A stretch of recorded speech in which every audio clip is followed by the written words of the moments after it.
Hello everyone, मैं ममतेश गुप्ता। आज हम देख रहे हैं सीटेट पेपर 2 की एसएसटी वाले पोर्शन में जो पेडागोजी पूछी जाती है उससे रिलेटेड मैराथन। और ये आपके जो पेपर 2 में एसएसटी वाला पोर्शन आता है 60 मार्क्स का, तो आता है 40 मार्क्स की आपकी आ रही है कंटेंट वाइज, यानी कि एनसीईआरटी से रिलेटेड क्वेश्चन आंसर आते हैं। और 20 क्वेश्चन के जो 20 क्वेश्चन जो आते हैं वो आते हैं पेडागोजी से रिलेटेड। तो ये जो 20 क्वेश्चन आते हैं पेडागोजी से रिलेटेड, इसके लिए ही हम क्या कर रहे हैं, आज ये मैराथन देख रहे हैं। और ये 40 नंबर की जो मैराथन आती है उससे रिलेटेड मैंने वीडियो पहले ही अपलोड कर दी है। ठीक है, अगर अभी तक आपने नहीं देखी है तो इसी वीडियो के डिस्क्रिप्शन में मैंने लिंक डाल रखी है उस मैराथन की, आप उस पर क्लिक कर उस पूरी मैराथन को देख सकते हैं। ठीक है, आज हम देख रहे हैं पेडागोजी से रिलेटेड मैराथन।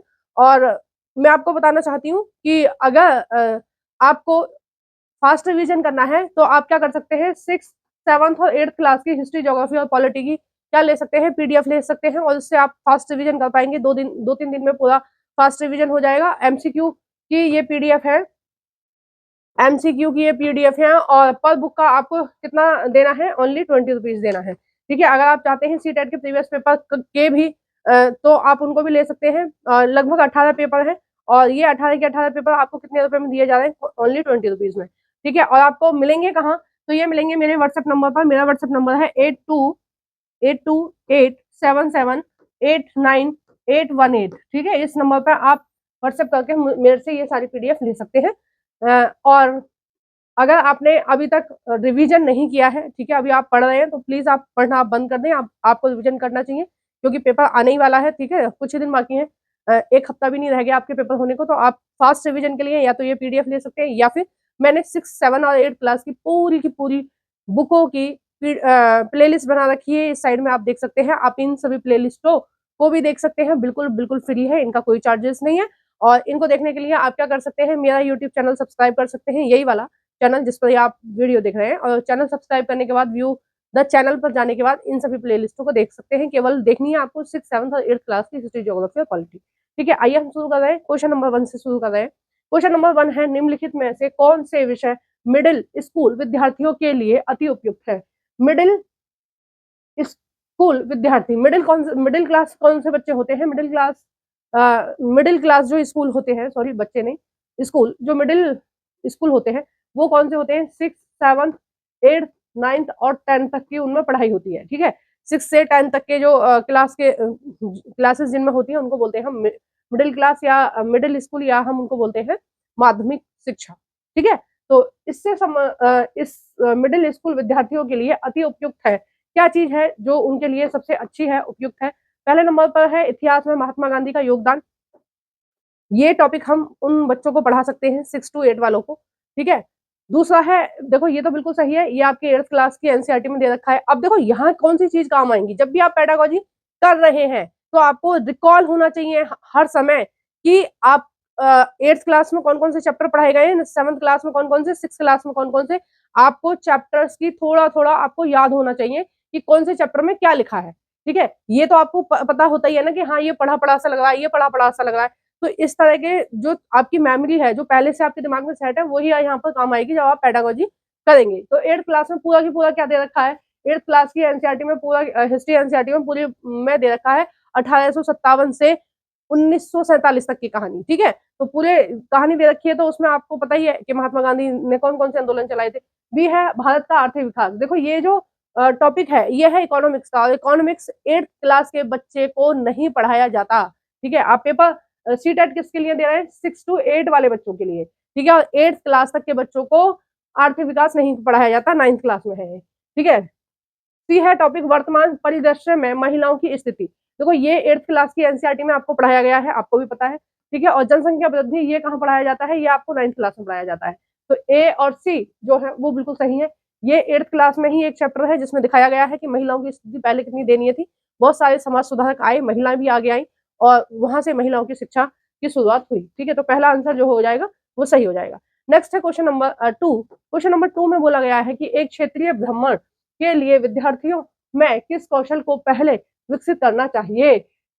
हमें बच्चों को क्षेत्रीय भ्रमण पर लेके जाना है, यानी कि अगर हमें किसी फैक्ट्री के बारे में समझाना है, किसी उद्योग धंधे के बारे में समझाना है, वनों के बारे में समझाना है, ठीक है, मिट्टी के प्रकार के बारे में समझाना है, पहाड़ पठारों के बारे में पढ़ाना है, तो हम क्या करेंगे, एक विजिट करा के ले आएंगे उनको। ठीक है, उनको घुमा के ले आएंगे। जैसे हम संसद भवन के बारे में पढ़ा रहे हैं, तो एक बार हम उनको संसद विजिट करवा देंगे, ठीक है, कि दिखा देंगे भैया संसद ऐसी होती है, 8th क्लास का ही है ये, है ना। तो अगर हमें उनको हाई कोर्ट, सुप्रीम कोर्ट पढ़ा रहे हैं, तो हम उनको एक बार विजिट करवाने के लिए ले जा सकते हैं। यानी कि बच्चों को जो पढ़ा रहे हो या आपको आगे जो पढ़ाना है उसको दिखाएंगे अगर आप ऑन द स्पॉट जाकर, तो बच्चों को ज्यादा अच्छे से याद रहेगा और हमेशा के लिए याद रहेगा, है ना। क्योंकि बच्चे को सबसे अच्छी तरह जो चीजें मेमोरी में फिट होती हैं, वो कैसे फिट होती हैं, जब बच्चे पांचों सेंस ऑर्गन को यूज करते हैं, पांचों इंद्रियों को यूज करते हैं, कान को, आंख को, नाक को और अपने सेंस को, जैसे छू के जो हम अनुभव करते हैं वो उसको, और देख कर, ठीक है। तो ये जो 5 है, इन पांचों के जरिए बच्चे जानेंगे। तो जब भी हम कहीं भी प्रेजेंट होते हैं तो ये पांचों इंद्रियां हमारी काम कर रही होती हैं, तो वहां से हमें क्या होता है, ज्यादा चीजें याद होती हैं। तो जब भी हम इस यहाँ पर लेके जा रहे हैं बच्चों को इस तरह की उसमें, तो हम उनमें कौन से कौशल का विकास करेंगे, ठीक है। तो करेंगे विश्लेषण कौशल का, तो कर सकते हैं हम अवलोकन का, और तीसरा है प्रयोग कौशल का, और चौथा है तर्क कौशल का। देखो तर्क कौशल का जो प्रयोग होता है मेनली वो हम राजनीति में और अर्थशास्त्र में करते हैं, ठीक है। प्रयोग कौशल का जो हम प्रयोग करेंगे वो प्रयोगशाला में करेंगे, ठीक है। तो मेनली ये जो कौशल है ये काम आता है या तो ज्योग्राफी में या फिर आपकी साइंस में, ठीक है। अवलोकन का प्रयोग करेंगे, है ना। बच्चों को क्या करेंगे, दिखाएंगे और देख के वो समझेंगे और उसको आत्मसात करने की कोशिश करेंगे, ठीक है। नेक्स्ट क्वेश्चन है क्वेश्चन नंबर 3। क्वेश्चन नंबर 3 में कहा गया है कि एक सामाजिक विज्ञान शिक्षक विद्यार्थियों में किस प्रकार सामाजिक मूल्यों को विकसित कर सकता है। यानी कि वो क्या करे जो बच्चों में सामाजिक मूल्यों का विकास हो जाए, ठीक है। पहला है वो अनुशासन के अभाव का विकास कर सकता है, सॉरी, अनुशासन के भाव का विकास कर सकता है। यानी कि बच्चों को इस तरह की कुछ शिक्षा दी जाए कि बच्चों में ऑटोमेटिक ही क्या हो जाए, वो अनुशासन मानने लगे। तो ऑटोमेटिक कैसे मान सकते हैं कि बच्चों को पहले दिन की जो क्लास होगी उसमें हम ये बताएंगे कि बेटा जब क्लास में एंट्री करो तो एक बार आपको मैम या सर जो भी है क्लास में उनसे पूछना है, ठीक है। दूसरी चीज, बेटा जब भी आपको कुछ पूछना हो तो पहले आपको शोर नहीं मचाना है कि मैडम ये बताओ, मैडम ये बताओ।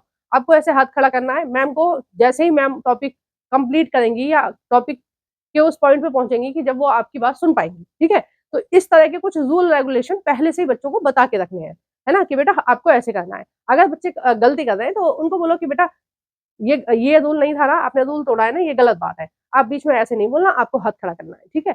जब भी आप क्लास से बाहर जाएंगे तो आपको पूछ के जाना है ना। और पहले से पहले आप ये ध्यान रखना कि कोई एक बच्चा ही जाएगा क्लास से एक बार में, ठीक है। 2 या 3 बच्चे नहीं जाएंगे ताकि क्लास जो है वो पूरी डिस्टर्ब ना हो, है ना। और जब मैडम कुछ इम्पोर्टेंट पढ़ा रही है और आपको अर्जेंट जाना है तो आप पीछे से भी ऐसे हाथ खड़ा करके परमिशन लेके जा सकते हैं, ठीक है। बिना बोले भी जा सकते हैं, पीछे वाले रास्ते से, आगे वाले रास्ते से नहीं निकलेंगे क्योंकि सारे बच्चे डिस्टर्ब होते हैं।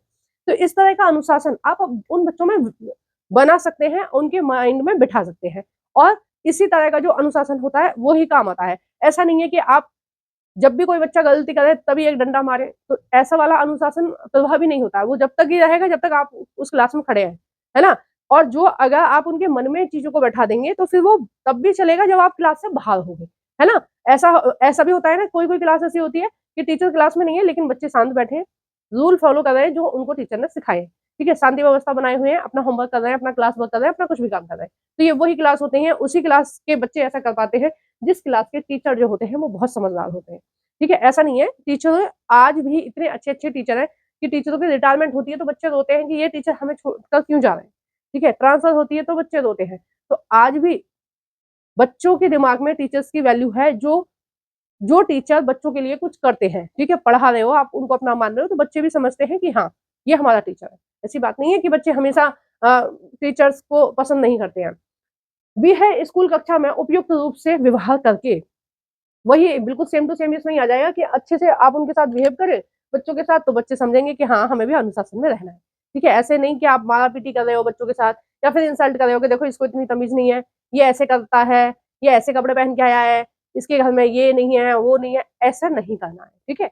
कोई भी बात है आप उनको साइड में बुलाओ और उनको समझाओ कि बेटा ये हमारी क्लास के रूल के खिलाफ है, आप कल से इस तरह के जूते नहीं पहन के आएंगे, ये नहीं करके आएंगे, ठीक है। डाँटना तो लास्ट होता है, सबसे पहले आपको उनको समझाना है और समझा के काम चल जाता है, बिल्कुल सही बात है। मैंने भी ये सारी चीज़ें करके देखी है। बच्चों को अगर आराम से, प्यार से समझाओ, तो वो समझते हैं। ये आपकी गलतफ़हमी है कि बच्चे चीख के, चिल्ला के ही समझेंगे।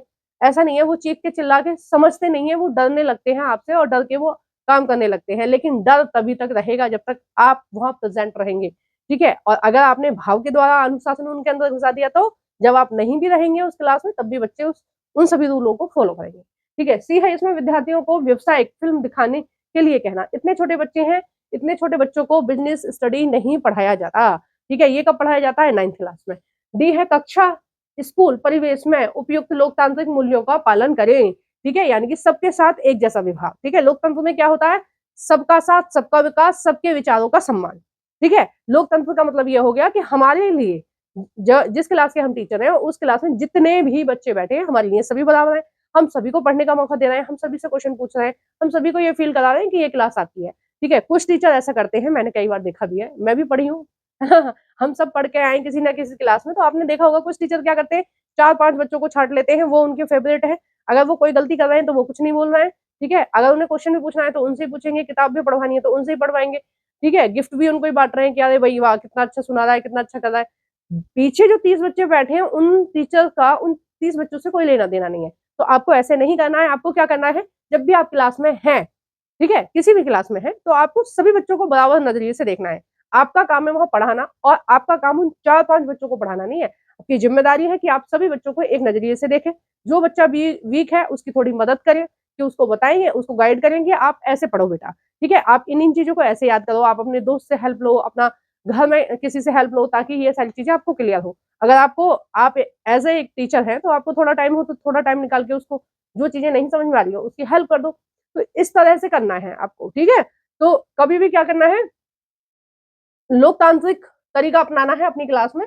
सबका साथ और सबका विकास, सब किसी के साथ भेदभाव नहीं करना है, जाति धर्म लिंग के आधार पर बिल्कुल नहीं करना है, ठीक है।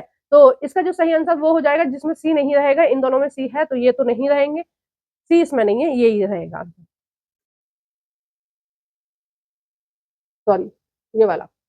देखो, जो मेरे को बहुत पहले से सब्सक्राइब करके रखा है और पहले से मेरी वीडियो देख रहे हैं, उनको पता होगा ये सारी शॉर्ट ट्रिक मैं पहले ही बता चुकी हूँ, जब मैं आपको सीटेट के प्रीवियस पेपर करा रही थी तभी, ठीक है। तब मैंने आपको ये सारी चीजें करा दी थी, आपको पता होगा ये, ठीक है। क्वेश्चन नंबर है 4, निम्नलिखित में से कौन सी शिक्षण विधि सामाजिक विज्ञान में आ रही चुनौतियों से पार पाने या निपटने के लिए उपयोगी है। आपको ये बताना है कि सामाजिक विज्ञान के लिए कौन सी विधि उपयुक्त है, ठीक है, वो बतानी है। अब देखो नीचे आप आंसर में देख रहे हैं कि 3-3 दे रखे हैं आंसर, एक नहीं दे रखा है, तो आपको वही निकालना है एक कौन सा एक तरीका ऐसा है जो सामाजिक विज्ञान के लिए उपयोगी नहीं है।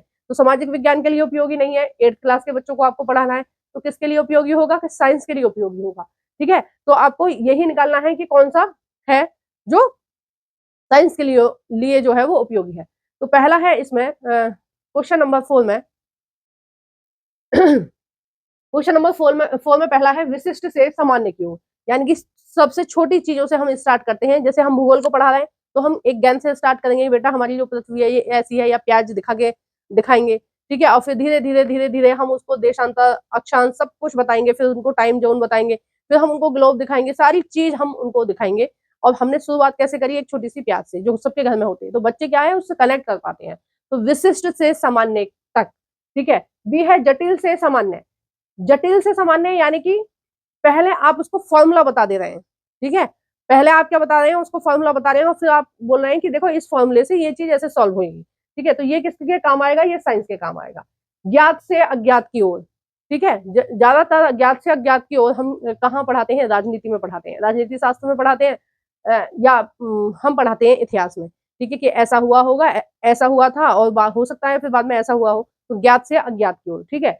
डी है इसमें विश्लेषण से संश्लेषण की ओर। बहुत सारी डिफरेंट डिफरेंट चीजों को पढ़ाएंगे। जैसे हमने क्या पढ़ा दिया? हमने संसद पढ़ा दी, हमने राज्यसभा पढ़ा दी, हमने लोकसभा पढ़ा दी, हमने क्या पढ़ा दिया? हमने पढ़ा दिया राज्य की विधायिका, फिर हमने पंचायती राज पढ़ा दिया। ये सारे टॉपिक आपकी बुक के हैं, ठीक है। 8th क्लास में हमने पढ़ाया संसद, 7th में क्या पढ़ाया था? राज्यसभा, सॉरी राज्य की विधायिका, 6th क्लास में पढ़ाया हमने पंचायती राज। फिर हम इन सबको कनेक्ट करेंगे, एक दूसरे से जोड़ेंगे। विश्लेषण अलग अलग पढ़ा दिया, ठीक है। संश्लेषण अब हम इन सबको जोड़ेंगे। कैसे जोड़ेंगे? कि बेटा हमारे देश की जो राज्य व्यवस्था है, ठीक है, हमारे देश की जो शासन व्यवस्था है वो कैसे चलती है? देखो, केंद्र में संसद चलाती है, राज्य में राज्यसभाएं देखती हैं, और क्षेत्र में यानी कि स्थानीय जो स्वशासन है, जो पंचायती राज है, वो गांव के स्तर पर देखता है, और शहर के स्तर पर कौन देखता है? नगर पालिका। तो बहुत ईजी हो गया ना बच्चों के लिए समझाना। तो ये वाली चीज है। तो सही आंसर कौन सा हो जाएगा, जिसमें बी नहीं रहेगा। बी नहीं किसमें है, सी में नहीं है बी। नेक्स्ट क्वेश्चन हम देख रहे हैं, क्वेश्चन नंबर है 5। क्वेश्चन नंबर 5 में कहा गया है कि भारतीय राज्यों और केंद्र शासित प्रदेशों में निर्धनता की प्रवृत्तियां एवं उनके तुलनात्मक अध्ययन को समझने हेतु सर्वोत्तम शिक्षण विधि प्रणाली कौन सी है। हमें क्या करना है, हमें ये जानना है कि भारत में कितने राज्य हैं, 28 राज्य हैं, 8 केंद्र शासित प्रदेश है। इन सब में जो जनसंख्या रह रही है उसमें कितने निर्धन व्यक्ति हैं और क्यों है। ठीक है, तुलनात्मक अध्ययन करना है कि क्यों है। तो हम कौन सी शिक्षण विधि के द्वारा हम ये समझ पाएंगे, ये बच्चों को समझा पाएंगे, कौन सी शिक्षण विधि के द्वारा हम ये बच्चों को समझा पाएंगे कि किस राज्य में कितने निर्धन है और वो क्यों है, क्या क्या कारण है, उनको सुधार के लिए हम क्या क्या कर सकते हैं। ठीक है, पहला है हम क्षेत्र भ्रमण करेंगे, यानी कि 28 राज्य और 8 केंद्र शासित प्रदेशों में घूम के आएंगे और ढूंढेंगे कौन कौन गरीब है। ठीक है, ये तो पॉसिबल है ही नहीं। दूसरा है वाद विवाद करेंगे, हम बच्चों से क्या करेंगे, बच्चों को बैठा लेंगे और हम उनसे वाद विवाद करेंगे। तो इतने छोटे बच्चे इतने जटिल टॉपिक को नहीं समझ पाएंगे। ठीक है, उनको पता ही नहीं है, तो वो हमारे साथ वाद विवाद क्या करेंगे। वाद विवाद आप उन चीजों पे करोगे ना जिन चीजों के बारे में बच्चों को पहले से कुछ पता होगा तभी तो वो आपसे क्वेश्चन करेंगे, आप उनसे क्वेश्चन करेंगे। ठीक है, वो आपके आंसर देंगे, आप उनके आंसर देंगे, तभी तो होगा ना। तो यहाँ तो बच्चों को इस बारे में कुछ पता ही नहीं होगा। ठीक है, तीसरा है द्वितीय आंकड़ों का विश्लेषण। देखो, इसका जो सही आंसर है वो तीसरा है, द्वितीय आंकड़ों का विश्लेषण। आंकड़े जो होते हैं वो 4 प्रकार के होते हैं। प्राथमिक आंकड़े जो होते हैं वो सर्वेक्षण से प्राप्त होते हैं। द्वितीय आंकड़े प्राथमिक आंकड़ों से ही लिए जाते हैं। तो जनगणना होती है हमारे देश में हर 10 साल बाद। अब की बार डिले हो गया, 15 साल हो गए, लेकिन अभी तक जनगणना नहीं हुई है। ऐसा माना जा रहा है कि 2026 में, इसी साल, ठीक है, ये जो जनगणना का काम है ये कंप्लीट होगा। SIR जो हो रहा है वो एक तरह से जनगणना को हेल्प करेगा, या जनगणना की आधा रूप भी हम मान सकते हैं। ठीक है, इसमें काफी लोगों की तो काउंटिंग हो गई ना, वोटरों की काउंटिंग हो गई, जो 18 प्लस से ऊपर के जितने भी नागरिक हैं उन सबकी काउंटिंग तो हो गई SIR में। अब बच्चा कौन, बच्चे बचे हैं, उनका जो है वो उससे कर लेंगे, स्कूलों से ले लेंगे कि किस एज के कितने बच्चे हैं, वहां से ले लेंगे। तो प्राथमिक आंकड़े कौन से हुए, जो सर्वेक्षण किया गया है घर घर जाकर। ठीक है, द्वितीय आंकड़े कौन से होते हैं, प्राथमिक आंकड़ों का विश्लेषण करके ही द्वितीय आंकड़े बनाए जाते हैं। प्राथमिक आंकड़े में वोटर लिस्ट बनाई कि इतनी इतनी वोट इस एरिया की है। ठीक है, और सर्वेक्षण द्वारा हमने ये जाना कि किस घर में कितने लोग रह रहे हैं, उनकी उम्र कितनी है, वो कितने पढ़े लिखे हैं, उनकी माली हालत क्या है, उनके पास घर मकान कितने हैं, उनकी जाति क्या है, उनका धर्म क्या है, कितने पुरुष हैं, कितनी महिलाएं, ये सारे क्वेश्चन उसमें होते हैं सर्वेक्षण में। ठीक है, जनगणना के लिए सर्वेक्षण होता है। उसके बाद में हम इसका विश्लेषण करते हैं। ठीक है, विश्लेषण में क्या होता है कि कितने पुरुष हैं इस एरिया में, कितनी महिलाएं हैं, कितने गरीब हैं, कितने अमीर हैं। ठीक है, किसकी आय 20,000 से अधिक है, किसकी आय 10,000 से अधिक है, कौन जो है वो निर्धनता से भी नीचे स्तर पर है कि उसको रोटी कपड़ा और मकान भी नहीं है। ठीक है, तो ये हम किससे जानेंगे, द्वितीय आंकड़ों से। द्वितीय आंकड़े मेनली जो होती है वो बुक्स होती हैं। ठीक है, बुक्स होती हैं या डाटा होता है। ठीक है, एनालाइज करा हुआ डाटा होता है, उसको हम बोलते हैं द्वितीय आंकड़े। ठीक है, 10 बार कम से कम मैंने ये बताया है, पिछले कुछ पेपरों में बहुत ज्यादा ये क्वेश्चन आया है। इसमें नेक्स्ट क्वेश्चन है क्वेश्चन नंबर 6, निम्नलिखित का मिलान कीजिए तथा उपयुक्त विकल्प को चुने। ठीक है, निम्नलिखित का मिलान करना है, उपयुक्त विकल्प को चुनना है। किस टाइप का क्वेश्चन है, अच्छा ये मिलान करना है। तो आइए हम देखते हैं। तो ये है, तो इसमें दिया गया है तालिका A को तालिका B से मिलाना है। ठीक है, तो पहला है विवरण चार्ट। विवरण चार्ट का प्रयोग हम किसके लिए करते हैं, ऐतिहासिक विकास के लिए। ठीक है, और संबंध चार्ट का जो प्रयोग करते हैं हम, संबंध चार्ट का प्रयोग किसके लिए करते हैं, संबंध चार्ट का प्रयोग करते हैं हम एक मिनट, हाँ देखो, विवरण चार्ट का प्रयोग करते हैं हम तालिका के रूप में डाटा के लिए। सॉरी, मैंने पहला वाला नहीं, तीसरा था ना इसका, हाँ। विवरण चार्ट का प्रयोग करते हैं ऐतिहासिक विकास के लिए। और बी है, इसमें संबंध चार्ट का प्रयोग करते हैं हम कार्य कारण संबंधों को दर्शाने के लिए। ठीक है, फ्लो चार्ट का प्रयोग हम करते हैं एक प्रक्रिया के चरणों के लिए। और सारणीय चार्ट का प्रयोग हम करते हैं नंबर 2 पर आएगा, तालिका के रूप में, डाटा के रूप में। देखो, सारणीय चार्ट इस तरह का होता है। ठीक है, इस तरह का आप करते हैं ना, इधर लिख दिया आपने क्रमांक और इधर लिख दिया विवरण। ठीक है, विवरण जैसे आपकी विषय सूची होती है उस टाइप। ठीक है, और ये फ्लो चार्ट क्या होता है, एक प्रक्रिया के सारे चरण होते हैं। जैसे समस्या समाधान विधि है ना, तो उसमें पहला पॉइंट, दूसरा पॉइंट, तीसरा पॉइंट, चौथा पॉइंट, 5 पॉइंट, ठीक है, 6 पॉइंट। ठीक है, इस तरह से कुछ पॉइंट होते हैं, उससे रिलेटेड होता है। ठीक है, संबंध चार्ट कैसा होता है, ये संबंध दर्शाता है। देखो, इस तरह से जो बनाया जाता है ना, इस तरह से कुछ बनाया जाता है। ठीक है, फिर इसका संबंध इससे है। ठीक है, ये इसका संबंध इससे है। ठीक है, फिर इसका संबंध ये इन दोनों से है। इस तरह से जो चार्ट बनाए जाते हैं, ठीक है, इस तरह से जो चार्ट बनाए जाते हैं इनको बोलते हैं संबंध चार्ट। ठीक है, लास्ट विवरण चार्ट रहेगा, ये आपको बताइए विवरण चार्ट क्या होता है, कारण और कार्य और कारण से के संबंध को दर्शाता है। ठीक है, नेक्स्ट क्वेश्चन हम देख रहे हैं, क्वेश्चन नंबर है 7। क्वेश्चन नंबर 7 में कहा गया है कि शिक्षक द्वारा सामाजिक विज्ञान के प्रश्न पत्र में 60% भार खुली राय वाले प्रश्नों को दिया गया है। इस नीति के माध्यम से शिक्षक छात्रों के किस कौशल को जांचना चाहता है। 60% क्वेश्चन कैसे दिए गए हैं, खुली राय। खुली राय का मतलब होता है ओपन एंडेड क्वेश्चन। ठीक है, ऐसे क्वेश्चन जिनका आंसर खत्म नहीं, मतलब डिफरेंट डिफरेंट आएगा। जैसे भारत की राजनीति किस टाइप की है, या फिर हम ये भी कह सकते हैं कि पर्यावरण प्रदूषण को किन किन उपायों द्वारा खत्म किया जा सकता है, या फिर हम ये भी बोल सकते हैं कि भारत के विकास के लिए कौन कौन सी चीज उपयोगी है, यानी कि किस किस क्षेत्र में हम किस तरह का विकास कर सकते हैं, इस पर आप लेख लिखिए। ठीक है, इस तरह के कुछ ओपन एंडेड क्वेश्चन हम बच्चों को दे सकते हैं, जिससे हमें ये टेस्ट कर पाएंगे कि बच्चे का आईक्यू लेवल किस हद तक डेवलप्ड है।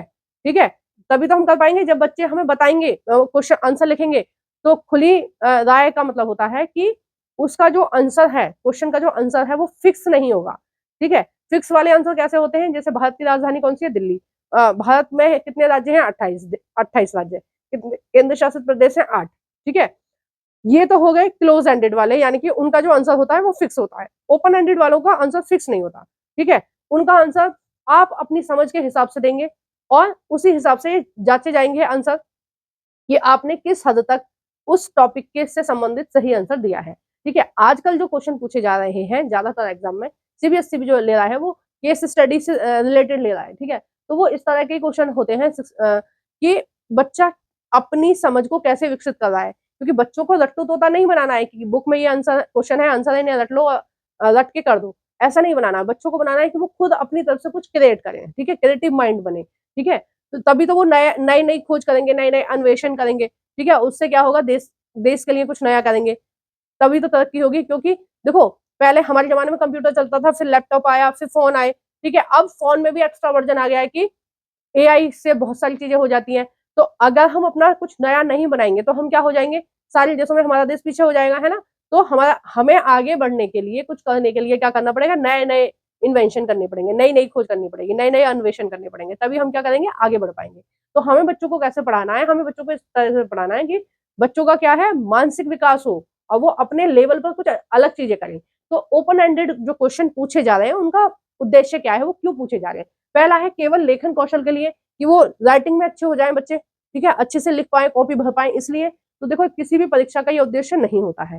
ठीक है, बी है इसमें अंत्य व्यक्तिक कौशल, यानी कि हम ये जान पाए कि वो बच्चा किस टाइप का है, इसलिए बिल्कुल भी नहीं। सी है इसमें तार्किक चिंतन और सृजनात्मक कौशल, बिल्कुल सही बात है कि वो बच्चे जो है वो कितना क्रिएटिव है, कितना अपनी तरफ से नया नया सोच रहे हैं। ठीक है, डी है इसमें अनुप्रयोगात्मक एवं प्रस्तुति कौशल। अनुप्रयोगात्मक और प्रस्तुति कौशल का मतलब कि वो किसी भी चीज को किस तरह से प्रस्तुत कर रहे हैं। ठीक है, पहली बात। दूसरी चीज अनुप्रयोग क्या है, अनुप्रयोग हमने उनको बहुत सारी चीजें सिखाई, जैसे हमने राजनीति सिखाई। ठीक है, हमने शासन सत्ता के बारे में बताया। ठीक है, तो वो फिर हमें बताएंगे कि हमें कौन कौन से चेंजेस करने चाहिए भारत की राजनीति में, ताकि हमारे देश की जो राजनीति है और ज्यादा मजबूत बने, लोकतंत्र और ज्यादा मजबूत हो। या फिर हम जैसे विकास की बात कर रहे थे, तो हम बच्चों को हमने बहुत सारे सेक्टर के बारे में बता रखा है, उद्योग के बारे में बता रखा है, एआई के बारे में बता रखा है, इसके बारे में। ठीक है, बहुत सारे चीजों के बारे में बता रखा है। तो फिर जब हम उनसे राय लेंगे, जब हम उनको ओपन एंडेड क्वेश्चन देंगे कि भारत में को किस क्षेत्र में विकास के लिए क्या करना चाहिए। ठीक है, तो हमने सिखा दिया पहले, अब हमारे सिखाए हुए का क्या कर रहे हैं बच्चे, प्रयोग कर रहे हैं। ठीक है, अब हमने उद्योग के बारे में थोड़ा बताया, लेकिन बच्चे उसके बारे में और विस्तार कर रहे हैं कि भाई हम उद्योग को इतना छोटा छोटा टुकड़ों में बांट दें कि हर घर में एक उद्योग हो। ठीक है, इससे क्या है, ज्यादा अच्छी तरह से चीजें बनेंगी, सस्ती बनेंगी और मार्केट में सस्ती बिकेंगी। विदेश में भी हम सस्ती बिकेंगे, तो क्या होगा, हमारा मार्केट बड़ा हो जाएगा और हमारे देश में ज्यादा पैसे आएंगे। ठीक है, तो अनुप्रयोग का मतलब होता है कि पहले हमने बच्चों को उस बारे में थोड़ा कुछ बताया है और बच्चे उसका ही प्रयोग करके कुछ नया कर रहे हैं। ठीक है, सही आंसर कौन सा हो जाएगा, सी और डी सही है और ए और बी गलत है। क्यों गलत है मैंने बता दिया। नेक्स्ट क्वेश्चन है, और देखो ये ऑप्शन कहीं भी रहेंगे, ये लेखन वाला तो हमेशा ही गलत रहेगा। इसका आप देख लेना 60% ये गलती होता है, क्योंकि हम बच्चे के बारे में नहीं जानेंगे। ठीक है, हमें बच्चों को बच्चे की प्रतिभा के बारे में जानना है और प्रतिभा के बारे में भी नहीं जानना। हमें क्या करना है, बच्चे को और ज्यादा क्रिएटिव और ज्यादा क्रिएटिव और ज्यादा अच्छा बनाना है। ठीक है, क्योंकि हमारा काम वही है। एज अ टीचर आप बच्चे को जज करने के लिए नहीं बैठे हो। एज अ टीचर आप उसमें और ज्यादा कौशल ऐड करने की कोशिश करेंगे और ज्यादा वैल्यूज ऐड करने की कोशिश करेंगे ताकि वो और अच्छा कर सके जीवन में। क्योंकि स्कूल का उद्देश्य ये नहीं होता है कि उसको हर साल एक नई क्लास में जाना है। ठीक है, ये उद्देश्य नहीं होता है। स्कूल का उद्देश्य होता है कि वो बच्चा सीखे। ठीक है, हर चीज सीखे। अब जैसे मेरे खुद के बच्चे हैं, ठीक है, तो कई बार मेरी मेरे जो बच्चे हैं वो बोलते हैं कि मम्मा ये तो कोई ज्यादा मार्क्स का आएगा नहीं, हम इसके ऊपर क्यों इतना टाइम वेस्ट कर रहे हैं। तो मैं हमेशा उनसे बोलती हूँ कि आप मार्क्स के पीछे मत भागो। ठीक है, 9th क्लास तक तो बिल्कुल भी किसी भी बच्चे को मार्क्स के पीछे नहीं भागना चाहिए। पेरेंट्स को भी नहीं भागना चाहिए। पेरेंट्स ज्यादा पागल होते हैं कि कितनी परसेंट आई, इतनी परसेंट कम क्यों आई, इतना ये क्यों कम हुआ। उसके पीछे नहीं भागना है आपको। बच्चे को क्या करना है कि 5th क्लास के बच्चे तक को, जो 5th क्लास का बच्चा है वो लिखना जानता हो, पढ़ना जानता हो। पढ़ने का मतलब यह है कि बुक में जो लिखा है, जो कहानी लिखी है, वो उसको आत्मसात कर रहा है, उसको समझ पा रहा है कि इसमें क्या लिखा है और वो आपको बता पा रहा है कि इसमें ये लिखा था। ठीक है, जैसे कोई भी चैप्टर आपने पढ़ा दिया तो फिर बच्चों से उसकी समरी पूछ लो ताकि पता रहे कि बच्चों को कितना समझ में आ रहा है। तो 5th क्लास के बच्चों को ये आना चाहिए, जोड़ घटा भाग गुणा कितना आना चाहिए बस। बाकी का जो एक्स्ट्रा एक्स्ट्रा आप कर करके उसके ऊपर लाद रहे हो वो गलत है। ठीक है, अभी बच्चा 10th क्लास तक आप उसको बहुत ज्यादा पढ़ाओगे ना तो 10th क्लास तक वो थक जाएगा पढ़ पढ़ के और फिर उसको वो चीज बर्डन लगने लगेगी। ठीक है, कॉन्सेप्ट पीछे वाले क्लियर नहीं होंगे क्योंकि वो मार्क्स के पीछे भाग रहा था। ठीक है, वो उस 1 नंबर की चीज को छोड़ रहा था और 10 नंबर की चीज को पढ़ रहा था। और हो सकता है कि आगे जो लाइफ है वो 1 नंबर की चीज ही उसकी लाइफ में काम आए, क्योंकि ग्रामर बहुत कम नंबर की आती है। ठीक है, इंग्लिश ग्रामर बहुत कम नंबर की आती है पेपर में, लेकिन जीवन में ग्रामर काम आती है, लिटरेचर नहीं काम आती है ना। तो जैसे ट्रांसफॉर्मेशन है, 3 नंबर का 4 नंबर का पूछा जाता है एग्जाम में। लेकिन अगर आप पूरे आने वाले जीवन में देखें, अगर आप देखें जब आपको किसी भी कंपटीशन की तैयारी करना है तो वो 2 नंबर का जो आपका पेपर में आ रहा था 9th 10th तक, वो आगे जाके कितना 15 नंबर 10 नंबर कवर करता है। तो आपको बच्चे को सिखाना है, बच्चा सीखने आया है, अपना एग्जाम देने नहीं आया है। एग्जाम बस इसलिए लिया जा रहा है कि आप ये जान पाए कि जो आपने सिखाया है वो बच्चे ने किस हद तक सीखा है। ठीक है, समझ रही हो ना आप। हमको बच्चे को एग्जाम नहीं लेना है, हमें ये नहीं जांचना है कि बच्चा कितना पढ़ा लिखा है, कितनी चीजें जानता है। हमें बस ये देखना है कि हम जो सिखा रहे हैं वो किस हद तक सीखा, नहीं सीखा तो फिर वो क्यों नहीं सीखा और हम उसको कितने अच्छे तरीके से सिखा पाएंगे। ठीक है, तो जो स्कूल है उनको हमें कैसे लेना है, बच्चे को सिखाने के तौर पर लेना है, इस तौर पर नहीं लेना है कि वो ज्यादा से ज्यादा अंक प्राप्त करें। ये कुछ बातें हैं, इनको आप अपने मन में रख लीजिए, तभी आप पेडागोजी अच्छे से सॉल्व कर पाएंगे। ठीक है, मेरे को कभी पेडागोजी में ऐसी खास दिक्कत नहीं हुई। जब मैंने एग्जाम दिया था तो अच्छे खासे नंबर आते थे पेडागोजी में, बहुत कम मार्क्स कटे हैं। सीडीपी में मेरे 30 में से 27-28 मार्क्स तक आए हैं और सीडीपी मैंने कहीं भी नहीं पढ़ी है। ठीक है, किसी भी टीचर से नहीं पढ़ी है, सेल्फ स्टडी करी है, उसके बाद ही मेरे इतने मार्क्स आए, क्योंकि मैं उस पेडागोजी से कनेक्ट कर पाती हूँ कि हमें बच्चों को कैसे रखना है ना। जैसे मैंने अपने ही बच्चों का उदाहरण दिया कि मैं हमेशा क्वालिटी पर ध्यान देती हूँ, क्वांटिटी पर नहीं। मैं ये नहीं देखती हूँ कि बच्चों ने कितना सिलेबस पढ़ा। मैं अपने बच्चों से कहती हूँ चाहे थोड़ा पढ़ो, लेकिन वैसा पढ़ो कि वो चीज कहीं भी आपको लाइफ में काम आए तो आप उसको कर सको। ठीक है, टेंस जो 5th क्लास में है वही उनको क्लियर करके चलो, फिर आगे 9th 10th में तक वो आपको काम आएंगे। ठीक है, तो रटने पे ध्यान नहीं देना है, समझने पे ध्यान देना है। क्वेश्चन नंबर 8 है, ग्राम सभा के बारे में निम्नलिखित में से कौन सा कथन गलत है। ग्राम सभा के बारे में कौन सा कथन गलत है। ग्राम सभा क्या होती है।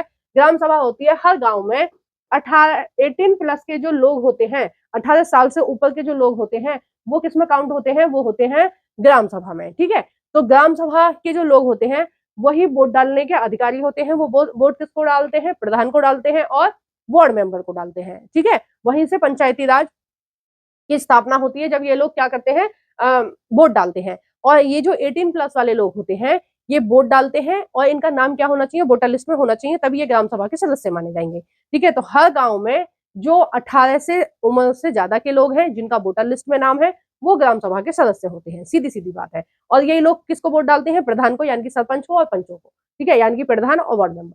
ठीक है, समझ में आ गया ना। अब आपको बताना है कि इससे संबंधित कौन सा जो आंसर है वो सही है। पहला है, ग्राम पंचायत के कार्यों को ग्राम सभा से स्वीकृति लेनी पड़ती है।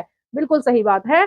ग्राम पंचायत इससे ये पूछेगी ग्राम सभा से कि ये ऊपर से पैसा आया है रोड बनाने के लिए, आप बताओ कौन कौन सी जगह हम रोड बनाएं। ठीक है, बैठक होती है और बैठक में ये पूछा जाता है कि किस तरह से हमें विकास करना है। जैसे नल लगाने के लिए पैसा आया है, तो बताओ कहाँ नल लगाया जाए जिससे ज्यादा से ज्यादा लोगों को पानी पीने में सहूलियत हो। ठीक है, जैसे रास्ते में लगा दो, एक दो रास्ते में लगा दो कि बच्चे स्कूल वाले आते हैं जाते हैं, वहां पर बस का वेट करते हैं, वहां पानी की व्यवस्था होनी चाहिए, प्यासे रहते हैं बच्चे। ठीक है, बीच बीच में कुछ और व्यवस्था होनी चाहिए, है ना, कि वहां पर कुछ ऐसा हो कि बच्चे धूप में खड़े रहते हैं तो उनको धूप ना हो, कुछ छाया करने के लिए कुछ ऐसा बना दिया जाए। तो जब भी पैसा आता है, ठीक है, ग्राम पंचायतों को जब भी पैसा आता है, तब ये क्या होता है, इस तरह के डिस्कशन होते हैं गांव में बैठकर। ठीक है, दूसरा है ग्राम सभा का सचिव एक निर्वाचित व्यक्ति होता है। निर्वाचित यानी कि वोट डाल के आप उसको बनाते हो। ठीक है, निर्वाचित व्यक्ति नहीं होता है, नियुक्त व्यक्ति होता है, भारत सरकार द्वारा नियुक्त किया जाता है, पेपर पास करके आता है। और जो सचिव जो होता है वो 5 साल के लिए नहीं होता है, वो पूरी नौकरी करता है अपनी। ठीक है, अपनी 60 साल तक की नौकरी करता है। ठीक है, तीसरा है ग्राम सभा के सचिव का काम ग्राम सभा और ग्राम पंचायतों की बैठक बुलाना होता है। हाँ, सचिव का काम होता है ये देखना कि जो प्रधान है और उसके जो सदस्य हैं वो ठीक से काम कर रहे हैं या नहीं, और वो अपनी बैठकों में ग्राम सभा के लोगों को बुला रहे हैं या नहीं। ठीक है, चौथा है ग्राम सभा के सचिव का कार्य ग्राम सभा की बैठक और उसमें हुई चर्चा व निर्णयों का रिकॉर्ड रखना भी होता है। हाँ, सारे रिकॉर्ड इसके पास होते हैं क्योंकि ये भारत सरकार के लिए काम करता है। ठीक है, सचिव को आप बिल्कुल वैसे ही मान सकते हैं जैसे जैसे पूरे देश के लिए कौन काम करता है, राष्ट्रपति काम करता है। ठीक है, अगर हम राज्यों की बात करें तो कौन काम करता है, राज्यपाल काम करता है। ठीक है, और अगर हम ग्राम पंचायतों की बात करें तो कौन काम करता है, सचिव काम करता है। ठीक है, तो इस तरह से काम करता है ये। तो नेक्स्ट देख रहे हैं हम क्वेश्चन नंबर 9। क्वेश्चन नंबर 9 में बोला गया है कि भारत में पंचायती राज संस्थाओं की स्थापना करने का उद्देश्य डैश उपार्जित करना था। भारत में पंचायती राज जो संस्थान है उनकी स्थापना करने का उद्देश्य क्या था, क्यों करा था? हमने इसलिए स्थापना करी थी ताकि लोकतांत्रिक विकेंद्रीकरण हो सके। ठीक है, यानी कि लोकतंत्र की स्थापना ठीक से हो सके, यानी कि गांव के लोग ये खुद डिसाइड करेंगे कि उनका विकास कौन करेगा। ठीक है, एक तो ये हो गया, और दूसरा कौन सा हो गया, ए हो गया कि लोगों की क्या रहे उसमें, सहभागिता रहे। ठीक है, क्या रहे उसमें, लोगों की सहभागिता रहे, है ना। तो इसका जो सही आंसर हो जाएगा वो कौन कौन सा हो जाएगा, एक तो हो जाएगा सी और एक हो जाएगा ए। ठीक है, सांस्कृतिक एकता रूपी से इसका कोई लेना देना नहीं है। ठीक है, फोर्थ वाला इसका जो है वो सही आंसर है। नेक्स्ट क्वेश्चन हम देख रहे हैं, क्वेश्चन नंबर है 10। और क्वेश्चन नंबर 10 में ये पूछा गया है कि निम्नलिखित कथनों ए और बी को पढ़ें तथा उपयुक्त विकल्प का चयन करें। ए और बी हमें दोनों कथन पढ़ने हैं और हमें देखना है कि कौन सा विकल्प जो है वो सही है। ठीक है, जब भी आप इस तरह के क्वेश्चन सॉल्व करते हैं पेडागोजी को, तो एक बार नजर मारो कि विकल्प में इन्होंने क्या पूछा है। ठीक है, तो उस हिसाब से ही फिर आप एनालाइज करना शुरू करो। सही तरीका यही होता है। जैसे अभी मैं पीछे वाला क्वेश्चन देख रही थी, ठीक है, तो मुझे लगा शायद इसमें एक ही ऑप्शन है और वो बिल्कुल परफेक्ट ऑप्शन था उसका सी वाला, तो मैंने वो लगा दिया। फिर मैंने जब नीचे देखा, मैंने कहा अच्छा और भी ऑप्शन दे रखे हैं, तो फिर मैंने ऊपर वाला भी, मैंने कहा अच्छा ये ऊपर वाला भी होगा, तो दो होंगे इसके आंसर। ठीक है, तो ए और सी होगा। तो इस तरह से ना आपको पहले नीचे भी नजर मारनी चाहिए कि आंसर केवल ये चारों दे रखे हैं या नीचे भी विकल्प हमें चुनने हैं। ठीक है, तो ए ऑप्शन में दे रखा है कि लोकतांत्रिक समाज के सिद्धांतों की समकालीन चुनौतियां हैं, जैसे कि व्यक्तिगत अधिकार और समानता उत्तरदायित्व के बीच विवाद।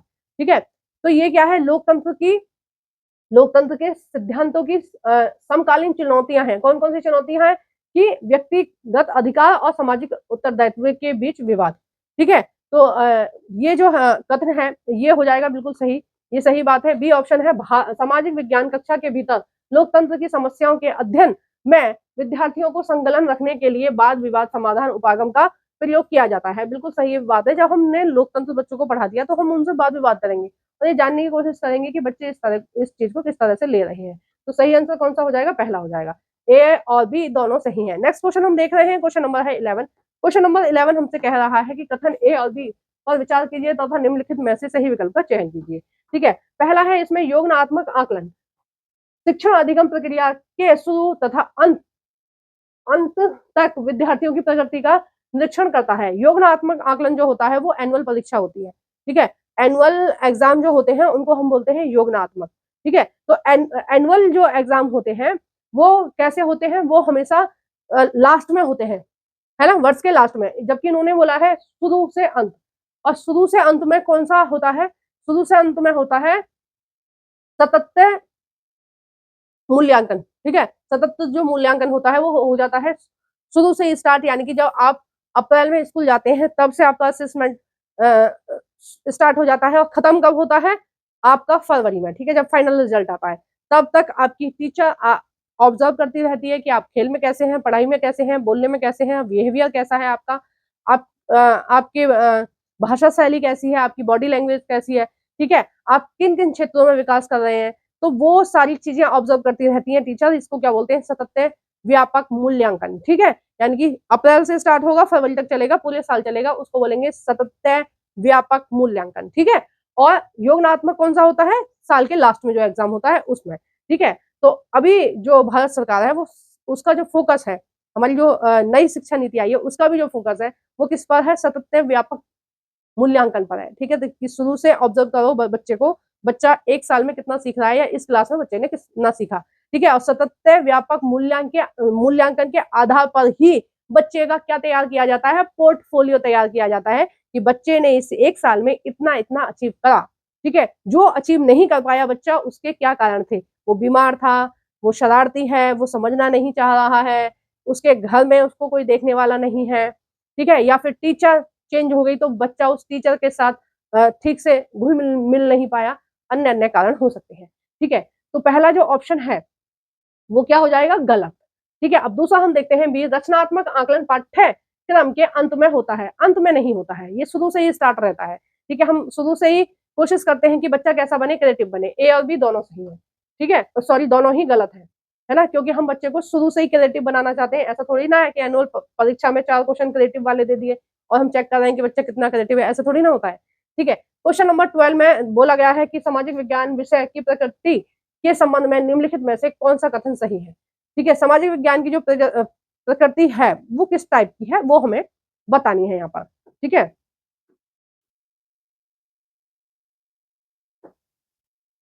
तो हम देख रहे हैं इसमें पहला है, सामाजिक विज्ञान एक गत्यात्मक विषय है जो वाद विवाद और परिचर्चा को उत्पन्न करता है, बिल्कुल सही है। ज्यादातर टॉपिक को हम कैसे समझा सकते हैं बच्चों को, वाद विवाद करके, ठीक है। वो भी क्लास में अपने अनुभवों को साझा कर रहे हैं, हम भी बता रहे हैं, ठीक है, वो भी हमसे क्वेश्चन कर रहे हैं, हम भी उनसे क्वेश्चन कर रहे हैं। तो इस तरह की वाद विवाद के जरिए हम सामाजिक विज्ञान पढ़ा सकते हैं, बिल्कुल सही बात है। दूसरा है, सामाजिक विज्ञान में केवल व्यक्तिगत मानवीय संबंधों पर विचार किया जाता है, ना कि व्यक्तिगत कार्य के लेखे जोखे पर विचार किया जाता है। जहां भी केवल आ जाए एक बार आपको शक करना चाहिए उस ऑप्शन पर कि ये गलत हो सकता है, ठीक है। यहाँ ये बोल रहे हैं कि सामाजिक विज्ञान में केवल व्यक्तिगत मानवीय संबंधों पर विचार किया जाता है, केवल मानवीय विचारों पर विचार नहीं किया जाता, बल्कि सारी चीजों पर विचार किया जाता है कि कौन चीज किस तरह से बच्चों को फायदा दे रही है, कौन चीज किस तरह से बच्चों को नुकसान दे रही है। सी है इसमें, सामाजिक विज्ञान मुख्य रूप से अंत्य विषयी है जिसका केंद्र बिंदु खोज और प्रयोग है, बिल्कुल सही बात है कि यहाँ पर ज्यादातर लोग इस चीज को नकारते हैं कि भाई सामाजिक विज्ञान है, क्या है, रट्टाफिकेशन चलता है वहां पर, याद करो और लिखिया, और ये इस तरह का नहीं है सामाजिक विज्ञान, क्योंकि टीचर सही से पढ़ाते नहीं है, बच्चे सीरियसली नहीं लेते हैं, बच्चों के घर वाले भी सीरियसली नहीं लेते हैं, इसलिए इस सब्जेक्ट की बहुत ही बेइज्जती चल रही है आजकल समाज में, ठीक है। जबकि ये सब्जेक्ट जो है वो बहुत ही अच्छा है, जिसका केंद्र बिंदु क्या है, खोज है, प्रयोग है, ठीक है। खोज कर सकते हैं आप, इतिहास में बहुत सारी चीजें अभी भी हैं जिनके बारे में आप दोबारा विचार कर सकते हैं, बच्चों को दे सकते हैं वो काम, ठीक है। ज्योग्राफी आगे जाकर, अगर बच्चे ज्योग्राफी में आगे जाके अच्छा करना चाहें तो काफी अच्छा होगा, ठीक है। वो जान पाएंगे ग्रहों के बारे में और पूरी आने वाली और जो दुनियाओं की खोज होने वाली है, ठीक है, और जो चांद की और ज्यादा गहराई में हम जाने वाले हैं, ठीक है, मंगल ग्रह और बाकी के ग्रहों के बारे में जानेंगे। ऐसा थोड़ी है ना कि पृथ्वी गोल घूमती है, बस यही सिखाना है हमें, ये थोड़ी सिखाना है, आगे की चीजें भी तो वो सीख करेंगे ना। और आगे की चीजें कब करेंगे, जब हमने उनके कॉन्सेप्ट पहले से क्लियर कर रखे हैं, पहले से उनको चीजों के बारे में पता है, इसलिए वो इंटरेस्ट ले रहे हैं, इसलिए वो आगे कर रहे हैं, ठीक है। ज्यादातर 10th क्लास के अगर आप बच्चों का सर्वे करें तो उन सबको एसएसटी बहुत टफ लगती है कि यार इतना कौन रटे, ठीक है। और ये ऐसा क्यों है, क्योंकि पहले से बच्चे भी सीरियस नहीं है इस सब्जेक्ट के प्रति, माता पिता भी सीरियस नहीं है कि एसएसटी को छोड़ो, साइंस पढ़ो, मैथ पढ़ो, ठीक है, कोई भी सीरियस नहीं है इसको लेकर, ठीक है। सिलेबस होता है ज्यादा, सीरियस कोई नहीं है, इसलिए ऐसा होता है। और जो एसएसटी के टीचर हैं वो भी फिर यही मान लेते हैं कि किताब में सब लिखा तो है, बच्चे समझ ही लेंगे, ठीक है। और समझता कोई भी नहीं है, ना टीचर समझ रहा है, ना बच्चे समझ रहे हैं, ना माता पिता समझ रहे हैं, इसलिए ये जो सब्जेक्ट है इसकी बहुत बेइज्जती है समाज में आजकल, ठीक है। आई होप कि लोग समझ पाएंगे इस सब्जेक्ट की गहराई को, तो वो जान पाएंगे, ठीक है। केवल ए और सी सही है। बाकी जो है वो ऑप्शन गलत है, डी वाला भी गलत रहेगा, क्योंकि डी वाले में क्या बोला गया है, क्यों गलत है ये भी आप जान लीजिए। डी वाले में बोला गया है सामाजिक विज्ञान का क्षेत्र बहुत ही संकुचित है, छोटा है, इसलिए यह केवल प्राथमिक स्तर पर पढ़ाने के योग्य है। यानी कि 1 से 5 तक ही पढ़ाना चाहिए, आगे नहीं पढ़ाना चाहिए, छोटा है।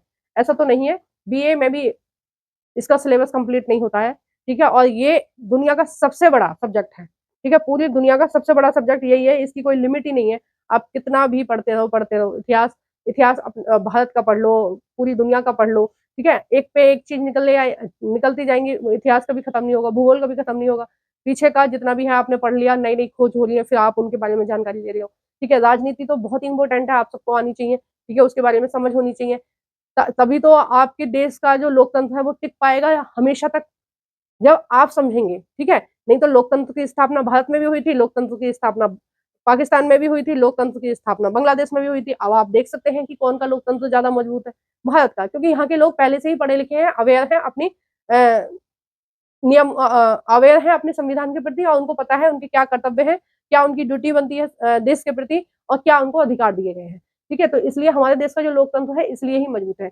नेक्स्ट क्वेश्चन हम देख रहे हैं, न्यायपालिका की स्वतंत्रता दर्शाती है। न्यायपालिका मतलब सुप्रीम कोर्ट, न्यायपालिका मतलब हाई कोर्ट, न्यायपालिका मतलब ये पूरी जो चैन है, जो हाई कोर्ट, सुप्रीम कोर्ट, जिले की जितनी भी कोर्टें होती हैं, डिस्ट्रिक्ट कोर्टें जितनी भी होती हैं, और ये मंडल की कोर्ट होती है, मतलब जो जितनी भी कोर्ट होती है, ये पूरी चैन को हम क्या बोलेंगे, न्यायपालिका बोलेंगे, ठीक है। तो यहाँ पर बोला गया है न्यायपालिका की स्वतंत्रता क्या दर्शाती है, न्यायपालिका स्वतंत्र कैसे है, न्यायपालिका स्वतंत्र है कि न्यायपालिका के काम में संसद इंटरफेयर नहीं कर सकती, न्यायपालिका के काम में कोई भी प्रशासन इंटरफेयर नहीं कर सकता, ठीक है।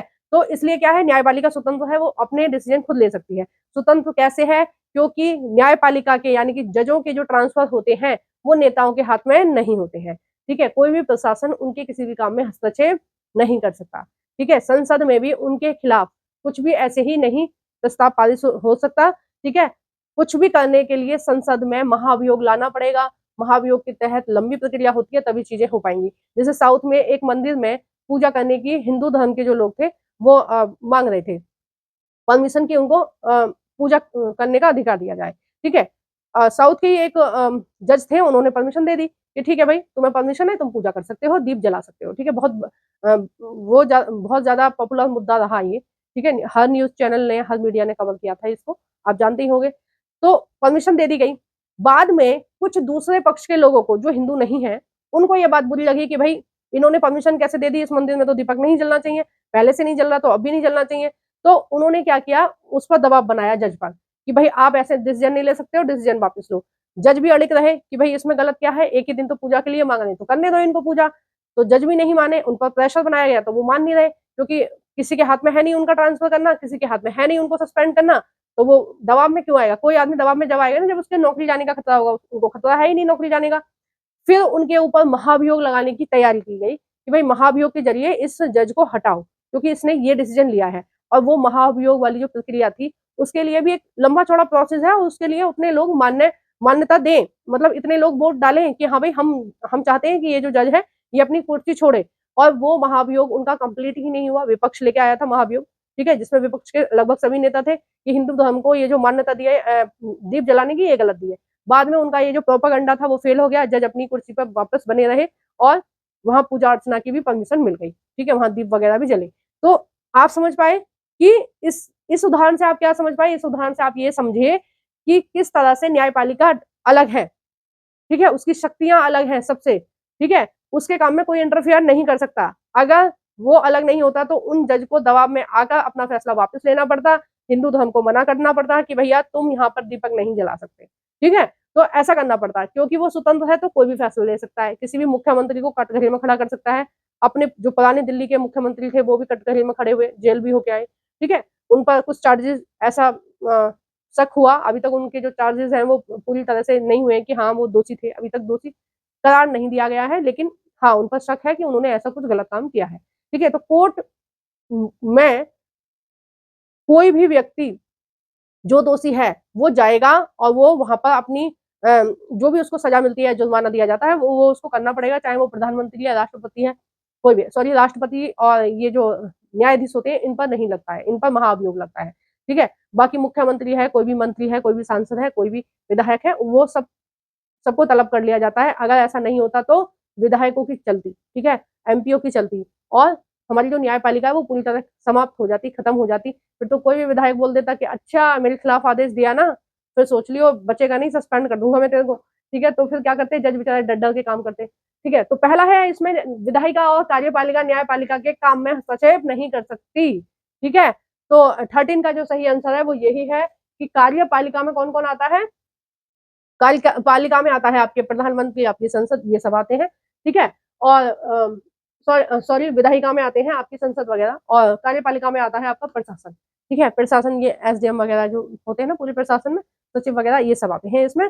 और विधायिका में आती है आपकी संसद आती है, ठीक है, आपके एमपी एमएलए आते हैं, आपके विधायक आते हैं, ठीक है, ये सब आते हैं विधायिका में। तो ये सब इसके काम में हस्तक्षेप नहीं कर सकते, ठीक है। नेक्स्ट क्वेश्चन हम देख रहे हैं, क्वेश्चन नंबर है 40। क्वेश्चन नंबर 40 में बोला गया है कि निम्नलिखित में से कौन से प्रश्न आलोचनात्मक चिंतन को बढ़ावा दे सकते हैं या देते हैं। यानी कि हमको ये 4 टॉपिक दिए गए हैं, और इन टॉपिकों में से हमें ये छांटना है कि कौन सा जो ऑप्शन रहेगा उस पर हम आलोचनात्मक चिंतन कर सकते हैं, ठीक है, ये हमें बताना है। तो आइए देखते हैं। पहला है, इसमें ये दिया गया है पहले में कि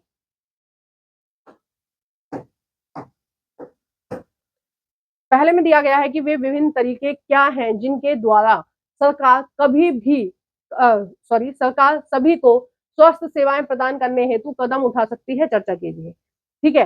देखो, आलोचनात्मक चिंतन के लिए हमें कौन से टॉपिक ढूंढने हैं जो ओपन एंडेड हो, ठीक है, जिनका आंसर फिक्स ना हो, ठीक है, जिन पर हम घंटों चर्चा कर सकते हैं, वो होते हैं आलोचनात्मक चिंतन के लिए सही टॉपिक।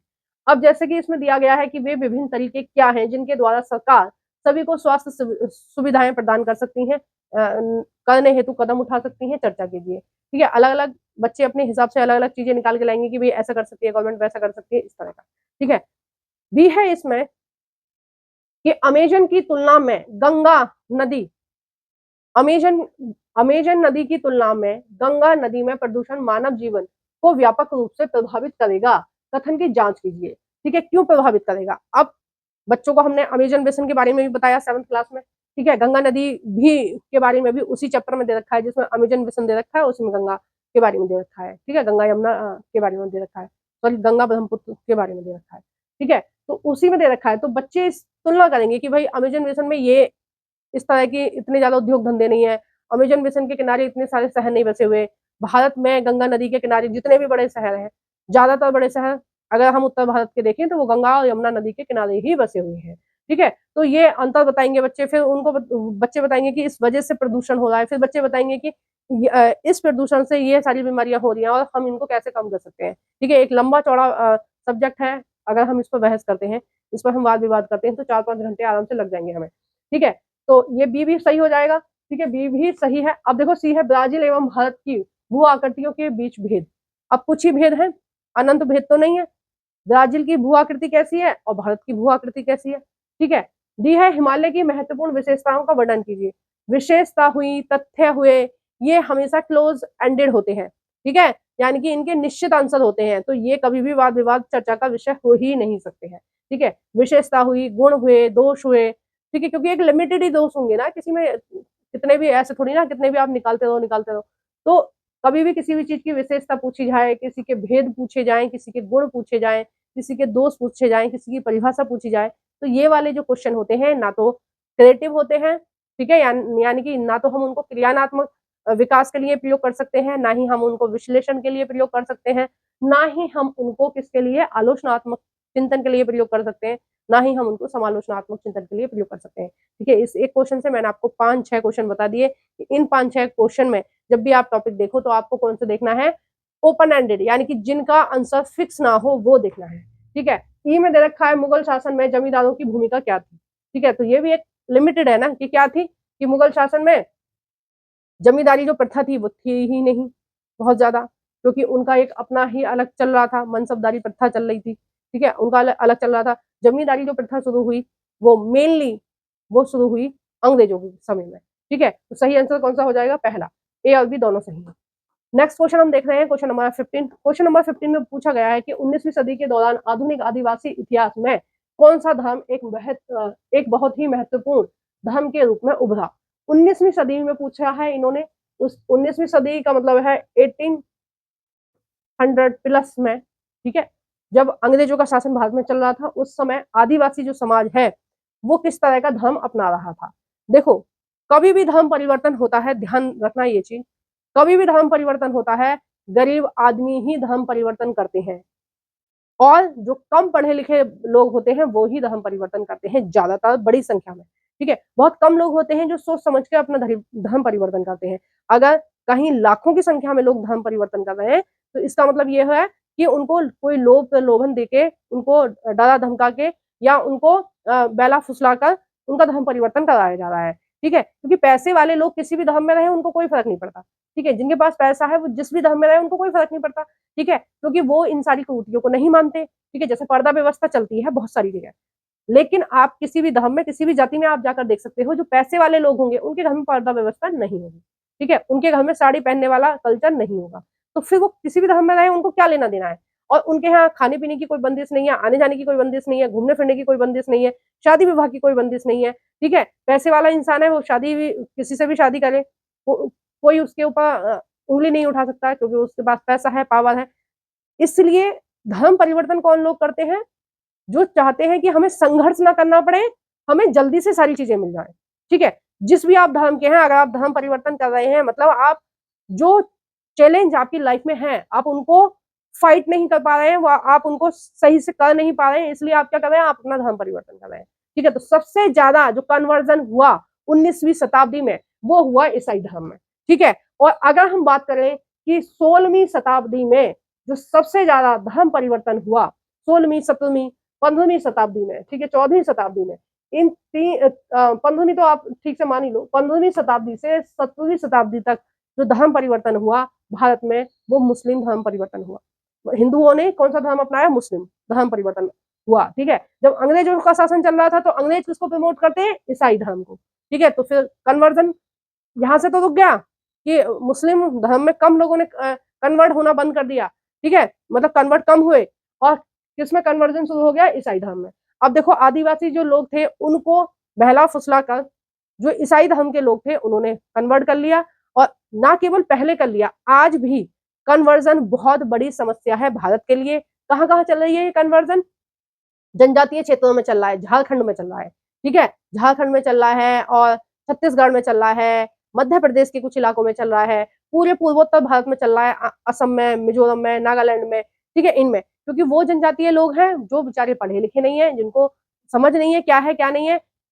जो ईसाई धर्म के लोग हैं, जो ईसाई धर्म के प्रचारक हैं, वो आज उनको 10-15 लाख रुपए देते हैं और अपने धर्म में कन्वर्ट करा लेते हैं, ठीक है। उसी तरह मुस्लिम धर्म के लोग भी उनको कुछ सहायता देते हैं, पैसे देते हैं और कन्वर्जन करा लेते हैं उनका, ठीक है। तो ये चीजें अब उनकी भी गलती नहीं है, वो चीजें वो समझ नहीं पा रहे हैं कि उनके साथ हो क्या रहा है। उनको लग रहा है कि चलो भाई कुछ पैसे आ जाएंगे, बेटी का विवाह हो जाएगा, हमारे खाने पीने की व्यवस्था हो जाएगी, क्या ही फर्क पड़ रहा है, भगवान राम ही हमें क्या दे रहे हैं, इससे अच्छा तो ये हम दूसरा धर्म अपना लेंगे तो वो लोग हमसे 10-12 लाख रुपए दे देंगे, हमारा घर बनवा देंगे, ये करवा देंगे, इसलिए धर्म परिवर्तन हो रहा है। नहीं तो अखंड भारत का अगर आप इतिहास उठा के देखें, ठीक है, अगर 15वीं शताब्दी से पहले वाला अगर आप इतिहास देखेंगे तो अफगानिस्तान से और म्यांमार तक सब हिंदू थे, ठीक है, कोई दूसरा धर्म था ही नहीं, ठीक है, सारे के सारे कौन थे? हिंदू थे। बाद में कन्वर्जन ये की प्रक्रिया चली है, भाई जो भी लोग शासन सत्ता में आएंगे वो यही चाहेंगे कि उनका ही धर्म फैले, ठीक है, इसमें कोई दो राय नहीं है, तो यही होता आया है। लेकिन अब हमारा भारत 1947 के बाद कैसा बन गया? धर्मनिरपेक्ष बन गया है। तो अब इतना ज्यादा सरकारें प्रेशर नहीं करती हैं कि भाई इस धर्म को छोड़ो, इस धर्म को अपनाओ, ठीक है। नेक्स्ट क्वेश्चन हम देख रहे हैं, क्वेश्चन नंबर है 86। क्वेश्चन नंबर 86 में बोला गया है, नेल्सन मंडेला ने कैद के 28,000 कैद के 28 वर्ष कैद के 28 वर्ष हजारों अश्वेत लोगों के साथ बिताए, ठीक है। क्यों बिताए, क्या कारण थे, वो हमें बताना है। ये आपकी बुक का ही है और 8th क्लास की पॉलिटी का है ये, ठीक है। नेल्सन मंडेला के बारे में वहीं पर दे रखा है। यहाँ पर इस चैप्टर में बताया गया दक्षिण अफ्रीका में किस तरह से जो अश्वेत लोग थे उनको किस तरह से आजादी दिलवाई नेल्सन मंडेला ने, ठीक है। वहां के ये राष्ट्रपिता है अभी हाल फिलहाल में। अच्छा, सीरियल नंबर गलत हो गया, क्वेश्चन नंबर 16 है, क्वेश्चन नंबर क्या है? 16 है, गलती से 86 हो गया। तो इसमें ये बोला गया है। अब इसका जो सही आंसर है वो हम देखते हैं। पहला है रंग भेद का विरोध करने और अलगाव की नीति के खिलाफ संघर्ष करने के लिए, यानी कि वो ज्यादा से ज्यादा लोगों को जुटा रहे थे, अश्वेत लोगों को, जो काले लोग होते हैं उनको, और कह रहे थे कि अपनी लड़ाई खुद लड़ो, और ये जो गोरे लोग हैं, ठीक है, जो अंग्रेज हैं, उनके खिलाफ आप खुद बगावत करो। ठीक है, यहाँ भी संविधान लागू हुआ, और यहाँ बड़ी ही बेवकूफी वाली चीज हुई। क्या हुई कि उस समय सारी शासन सत्ता गोरे लोगों के हाथ में थी। ठीक है, तो गोरे लोग जो थे वो लगभग 10% थे, और काले लोग थे 90%। तो जब संविधान बना और इस देश को आजादी मिली, तो इन्होंने क्या एग्रीमेंट कर लिया आपस में, तो हमारे ऊपर अत्याचार मत करो, हम तुम्हारे ऊपर अत्याचार नहीं करेंगे, सारी चीजें वैसे ही रहेंगी।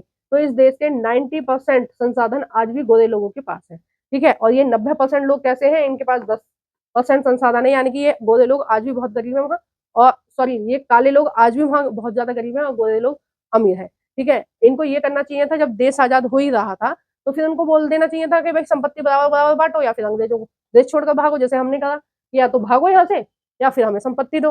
और या तो वाला ऑप्शन नहीं दिया था। ठीक है, हमारे जो भारत के क्रांतिकारी थे, उन्होंने या तो वाला ऑप्शन नहीं दिया था, उन्होंने वो बोला था अंग्रेज भारत छोड़ो, जाना ही है, कंपलसरी है, जाना है, और ऐसा जाना है कि दोबारा लौटकर ही नहीं आना है। ढूंढने से भी यहाँ भारत में अंग्रेज नहीं मिलने चाहिए, अंग्रेज नहीं मिलते हैं। ठीक है, वो बेचारे कोई जॉब वॉब करने आते हैं या घूमने आते हैं, वो दिखते हैं आपको। ठीक है, आप उन्हें देख के पागल हो जाते हो, ओ अंग्रेज क्या है, इंसान ही है वो भी, ऐसे पागल से हो जाते हैं। कहीं कोई अंग्रेजन लड़की मिल जाए, भाई फोटो खिंचवा लो उसके साथ। मैं कहीं बाहर घूमने जाती हूँ, दिल्ली में देखती हूँ, कोई अंग्रेज मिल जाता है, उससे सब बात करने की कोशिश करेंगे, और सेल्फी लेने की कोशिश करेंगे। भाई वो देवता नहीं है, वो एक इंसानी है, घूमने आया है तुम्हारे देश में, बस तुम्हारे चेहरे से उसका चेहरा अलग है। वो इसलिए गोरा है कि वहां पर पूरी साल में 2-3 महीने ही धूप निकलती है। ठीक है, ठीक से, और अपने देश में धूप ही धूप है, इसलिए हम बेचारे काले हो गए, इतने दिन से धूप खा रहे हैं। ठीक है, और उनको धूप देखने को नहीं मिलती, तो वो गोरे हैं, बस इतना ही अंतर है। फालतू की चीजें हैं, गोरे में देख के। और सबसे ज्यादा लड़कों की मैं बता दूं, सबसे ज्यादा लड़के मिलेंगे फोटो खिंचवाने के लिए। क्या करोगे उस फोटो को, है वो तुम्हें खाने को दे रही है। क्वेश्चन नंबर है 17, एक शिक्षिका चाहती है कि छात्र ग्राम पंचायत जैसी सरकारी निकाहों के कामकाज को समझे। ठीक है, एक शिक्षिका चाहती है, टीचर चाह रही है कि बच्चे क्या समझे, ग्राम पंचायत को समझे। निम्नलिखित में से कौन सा आंकड़ा सहग्रह संग्रह का स्रोत प्रत्यक्ष और प्रमाणिक जानकारी प्रदान करेगा। ठीक है, कौन सा स्रोत प्रत्यक्ष और प्रमाणित जानकारी प्राप्त करेगा। ठीक है, तो इसका पहला है ऑप्शन अखबारी लेख, दूसरा है अध्ययन यात्रा, तीसरा है जीवनी, चौथा है पाठ्य पुस्तक। देखो पाठ्य पुस्तक से तो हमें कभी पढ़ाना नहीं है बच्चों को। ठीक है, जीवनी इसमें कुछ काम आएगी नहीं। ठीक है, अखबार लेख में सारी चीजें नहीं मिलेंगी, कहाँ मिलेंगी, अध्ययन यात्रा। ठीक है, उनको गांव दिखा के लाओ, गांव में घुमाओ उनको, उनको बताओ कि देखो ये कार्यालय है, यहाँ पर ऐसे प्रधान जी बैठते हैं, सचिव बैठते हैं, इस तरह की मीटिंग होती है, इस तरह से काम होता है।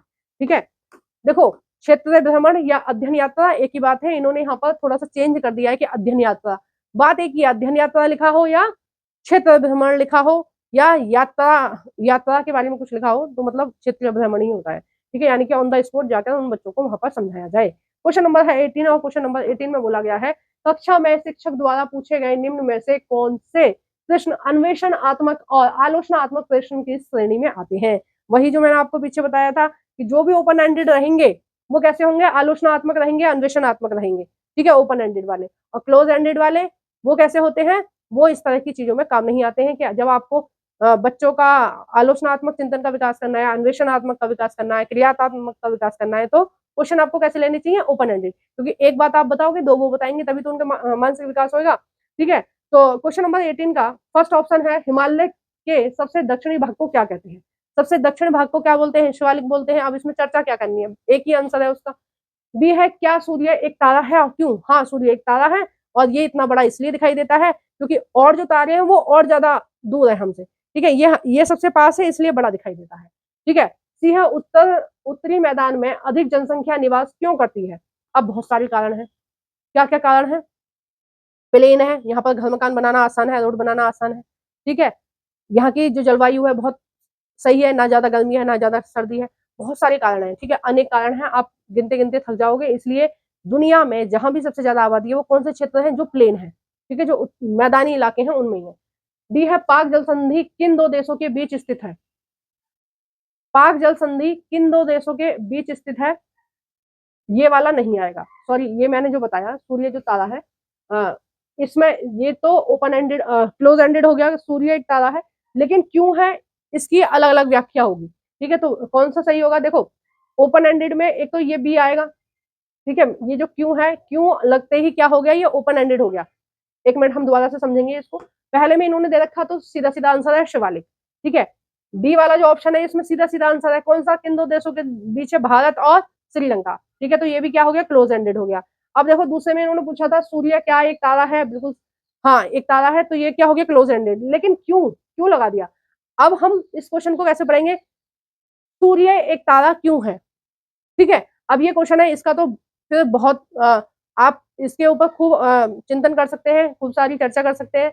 तो ये वाला हो जाएगा सही और ये वाला सही हो जाएगा, तो बी और सी हो जाएंगे सही, ठीक है। देखो इस तरह की ट्रिकी चीजें दे रखी होती हैं, आप यहाँ तक पढ़ेंगे तो आपको सही लगेगा, तो पूरा पढ़ेंगे तो आपको लगेगा कि हाँ भाई ये कैसा है, क्लोज एंडेड है, सॉरी ओपन एंडेड है। क्वेश्चन नंबर है 19। क्वेश्चन नंबर 19 में बोला गया है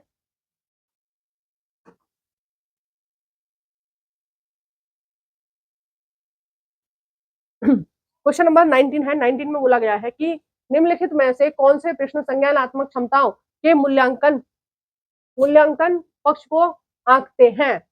संज्ञान कौन से प्रश्न संज्ञानात्मक क्षमताओं के, ठीक है, जो संज्ञानात्मक क्षमताएं हैं बच्चे में, उनके मूल्यांकन आत्मक पक्ष को अपना आंकते हैं। मतलब बच्चों के संज्ञानात्मक ज्ञान का हमें मूल्यांकन करना है कि बच्चों में कितना ज्यादा संज्ञानात्मक ज्ञान है और वो मतलब किस हिसाब से चीजों को वो समझ पाए, ये हमें देखना है, ठीक है। पहला है इसमें पोषण अभियान भारतीय बच्चों के पोषण स्तर को सुधारने हेतु एक महत्वपूर्ण कार्यक्रम है, ठीक है। एक तरह से ये मिड डे मील भी इसी के तहत आता है कि बच्चों के पोषण को सुधारने के लिए आंगनबाड़ियां जो काम करती हैं वो बच्चों के पोषण को सुधारने के लिए काम करती हैं, गर्भवती महिलाओं को खाना देती हैं वो, ठीक है। और जो बच्चे होते हैं उनके छोटे बच्चों को क्या दूध के पैकेट भी वहां से आंगनबाड़ी से मिलते हैं, बिस्किट वगैरह भी मिलते हैं, चॉकलेट जो होती है वो वैसी होती है प्रोटीन बार टाइप, ठीक है, कि प्रोटीन उनको बच्चों को मिले। तो साक्ष्य सहित कथन की जांच कीजिए। अब साक्ष्य भी इकट्ठे करने हैं और साक्ष्य सहित कथन की जांच कीजिए। अब क्या है, इस चीज को बच्चे किस तरह से समझ रहे हैं, ये क्या हो जाएगा, सही आंसर। दूसरा है 2 शताब्दियों के भारत में औपनिवेशिक शासन ने भारत को अनिवार्य लिखा है, ठीक है, अनिवार्य सामाजिक परिवर्तन की स्थिति में छोड़ दिया। क्या आप इस कथन से सहमत हैं, व्याख्या कीजिए। बिल्कुल सही बात है, हमने बच्चों को पहले क्या पढ़ाया, औपनिवेशिक भारत में किस तरह से सामाजिक परिवर्तन हुआ, किस तरह से हुआ, सती प्रथा पर रोक हुई, बाल विवाह पर रोक हुआ, तो बहुत सारी चीजें ऐसी हुई जिससे क्या हुआ, सामाजिक परिवर्तन हुआ। महिलाओं की शिक्षा पर ध्यान दिया गया, ठीक है, गरीबों की शिक्षा पर ध्यान दिया गया, गरीबों की स्थिति पर ध्यान दिया गया, उनको आरक्षण दिया गया ताकि वो आगे बढ़ सकें, ठीक है।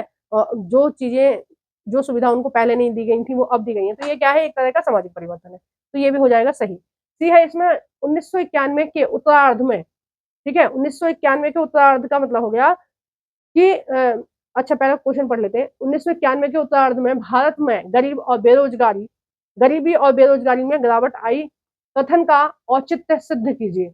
क्यों आई, तो ये संज्ञानात्मक ज्ञान नहीं है, ठीक है, हम उससे सिद्ध करवा रहे हैं, तो हम क्या करवा रहे हैं, अनुप्रयोग करवा रहे हैं, हमने पढ़ा दिया है उसका अनुप्रयोग कर रहा है, ठीक है। जबकि इन दोनों में क्या है, बच्चा समझने की कोशिश कर रहा है, जो चीज हमने उसको समझाई है कि हम उसका लेवल चेक कर रहे हैं कि वो कितना समझ पाया है हमारी चीजों को।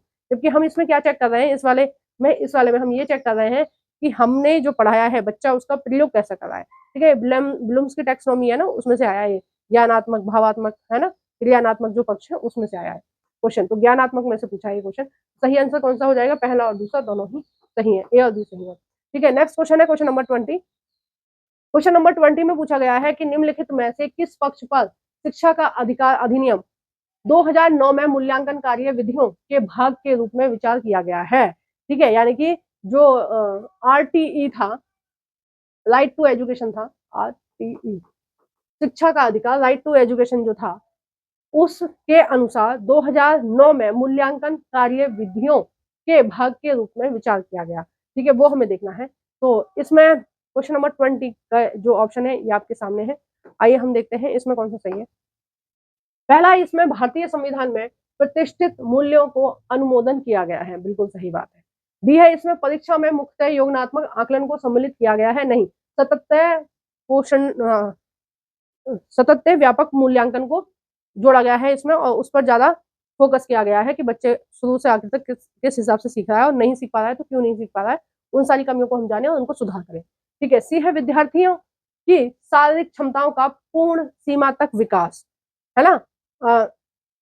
ये क्या है, तो ये वाला भी हो जाएगा सही कि जो बच्चा है उसकी जो शारीरिक क्षमताएं हैं वो उनका विकास हो, ठीक है, उसका शारीरिक विकास हो इसलिए खेलकूद डाला गया है, उसका मानसिक विकास हो इसलिए एक्टिविटी डाली गई है, ठीक है, उसका पूरा पर्सनालिटी डेवलपमेंट हो इसलिए अलग अलग टाइम पे कुछ कुछ एक्टिविटी करवाई जाती है, ठीक है, खेलकूद, ये जो प्रोग्राम वगैरह होते हैं उनमें डांस कंपटीशन, ठीक है, उसमें खेल प्रतियोगिता, योग योग प्रतियोगिता, जिससे बच्चे का सर्वांगीण विकास हो, ठीक है, उसका शारीरिक मानसिक दोनों विकास हो, ठीक है। डी है इसमें परीक्षाएं स्कूल परिसर में ही होती है, ये गलत है, ठीक है, परीक्षाओं से रिलेटेड चीजें आरटीआई में फोकस नहीं की गई है, ठीक है, आरटीआई में फोकस किया गया है कि किस तरह से बच्चों को वैल्यूएबल शिक्षा दी जाए, ठीक है, वैल्यूएबल एजुकेशन दी जाए।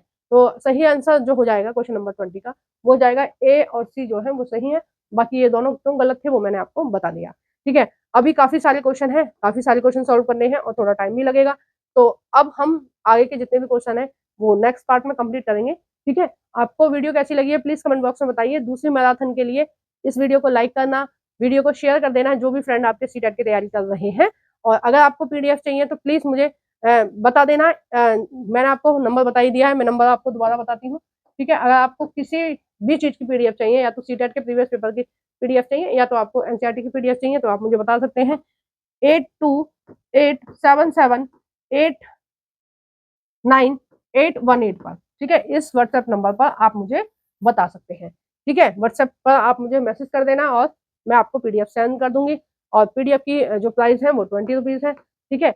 एक क्लास का, कोई सी भी एक क्लास का अगर आप लेंगे तो 20 रुपीज है, ठीक है, और सीटेट के प्रीवियस पेपर भी 20 रुपीज है, ठीक है। तो वीडियो कैसी लगी है प्लीज कमेंट बॉक्स में बताना, ज्यादा से ज्यादा सपोर्ट करना। अभी तक चैनल को सब्सक्राइब नहीं किया तो प्लीज चैनल को सब्सक्राइब करना, और आपको कुछ भी पूछना हो, कुछ भी बताना हो मेरे को, प्लीज कमेंट बॉक्स में कमेंट कर सकते हैं। Thank you for watching everyone.